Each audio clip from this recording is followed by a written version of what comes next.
Bismillahirrahmanirrahim. Deməli, mövzulardan biri də əzizlər, şübhə mövzusudur. İnsanların qəlbinə şübhə salmaq nə qədər əhəmiyyətlidir. Bu psixoloji bir mövzudur. Bu, belə deyək, əhəmiyyətli, aparıcı bir mövzudur. Biz elə bilirik ki, birinin qəlbinə şübhə saldıqsa, bu çox da fəsad törətmir. Amma elə deyil, çox böyük fəsad törədir. Sizin dostunuzdan sizə bir mənfi nəsə danışılsa, dostunuzu çox sevdiyiniz üçün, tanıdığınız üçün və danışanın dəlili, sübut olmadığı üçün qəbul etməyəcəksiniz. Amma bu o demək deyil ki, şübhə də qəlbinizə daxil olmayacaq. Və o şübhə nə edə bilər? O şübhəni siz təmizləməsəz, dostunuzla müzakirə edib araşdırmasaz, axırına çatmasaz, günlərin bir günündə sizin dostluğunuzu yerli dibli məhv edə bilir. Yerli dibli məhv edə bilər. Doğrudanmı kiçik bir şübhə ki, mən ona inanmadım, dostluğu məhv edə bilir? Bəli, edə bilir. Tək dostluqda deyil ki bu. Ailə münasibətlərində problem yaradır. Şübhə düşdüsə gərək araşdırasan. Qəlbinizə şübhə düşdü gərək araşdırasınız. Yoxsa fəsad törədəcək. Bugün dünyada xalqları idarə etmək üçün şübhə metodundan geniş surətdə istifadə edirlər. Bugün İslam dinini dünyada gözdən salmaq üçün bu metoddan istifadə edirlər.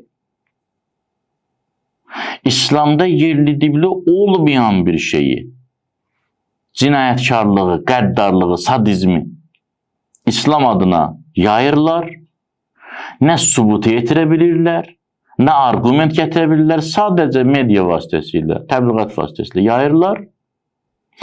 Nəinki qeyri-müsəlmanlar, hətta müsəlmanların özləri görürsən orada-burada danışan deyirlər, əşi, İslam odur da, o gün televizorda göstərirdi filan şeydi, nə bilim, o gün sosial şəbəkədə belə göstərirdi. Şübhə budur, şübhə budur, şübhə bu qədər təsirlidir. Şübhə, Əleyhisselamın dili ilə desək, təşbih sözündəndir, bənzətmə sözündən götürülüb. Şübhə sözünün kökü ərəb dilində bənzətmə anlamını verir. Bənzəmə, bənzətmə. Niyə? Çünki həqiqətə bənzəyir. Həqiqətə bənzəyən yalana deyilir şübhə. Görsən, şübhəli bir söz deyilir. Söz doğru sözə çox oxşuyur. Amma tam doğru olduğuna da qənaət gətirə bilmirsən. Buna deyilir şübhə. Və şübhə ona görə adətən qəbul olunur ki, həqiqətə bənzəyir. Həqiqətə oxşarlığından qəbul olunur. Şübhə salan insanlar da məhz həqiqətə bənzədib şübhə salırlar. Həqiqətə bənzər yalanlar danışırlar ki, insanlar qəbul etsin. Buna deyilir şübhə. Ehtiyatlı olmaq lazımdır.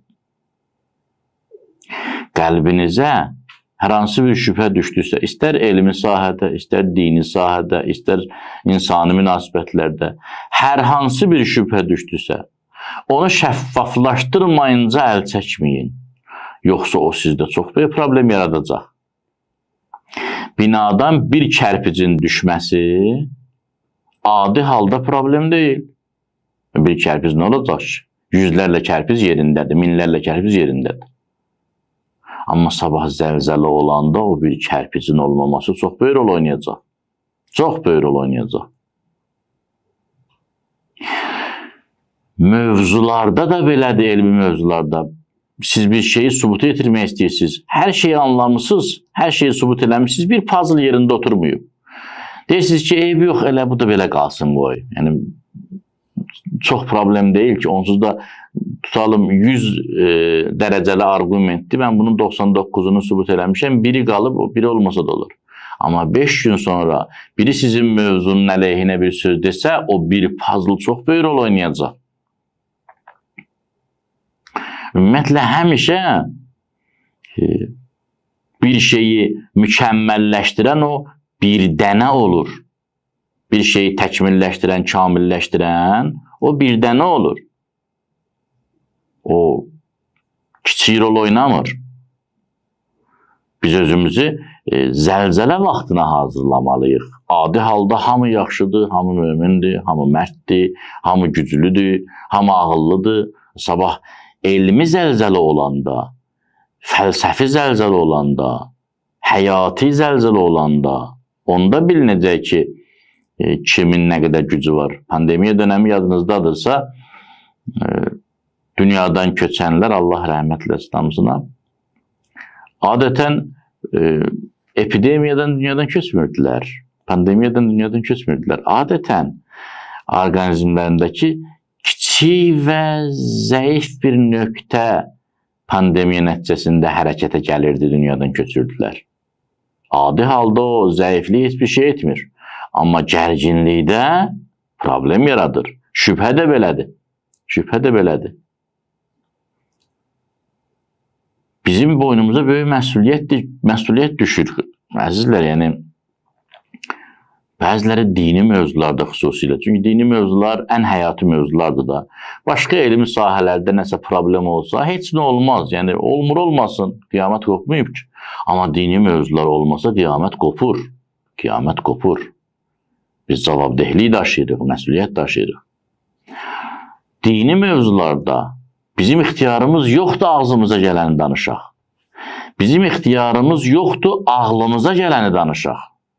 Bizim ixtiyarımız yoxdur hətta hamı tərəfindən qəbul edilən, amma sübutu olmayan bir şey danışaq. Niyə? Çünki bir nəfərin qəlbinə şübhə sala bilərik. Şübhə toxumu düşdüsə şeytan onu becərəcək, inkişaf elətdirəcək. Sabah böyük bir problemə çevirəcək. Böyük bir su bəndinin divarındakı kiçik bir çat suyu bənddən kənara buraxmaz. Amma təzyiq çoxalanda o çat böyüyüb bəndi dağıda bilər. Şübhə salmayın insanların qəlbinə. Belə deyək, müsbət insanların qəlbinə mənfi şübhə salmayın. Amma mənfi insanların qəlbinə müsbətlik istiqamətində şübhə salın.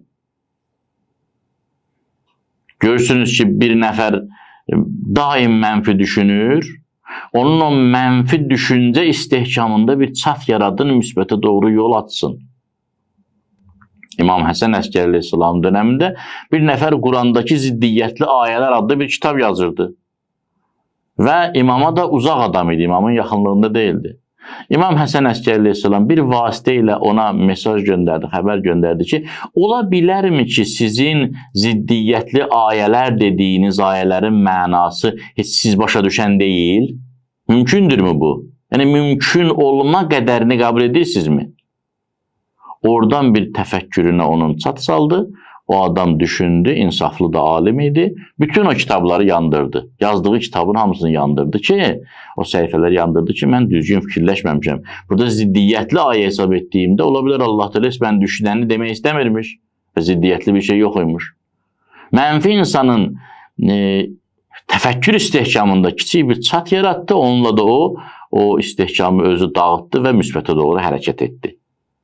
Odur ki, bu məsələlərə çox-çox diqqət yetirmək lazımdır. Bunlar həyati məsələlərdir, kiçik görünsə də. Allah Teala bizim düşüncəmizi özü öz lütfü ilə, rəhməti ilə doğru yola yönəltsin. Allah'ım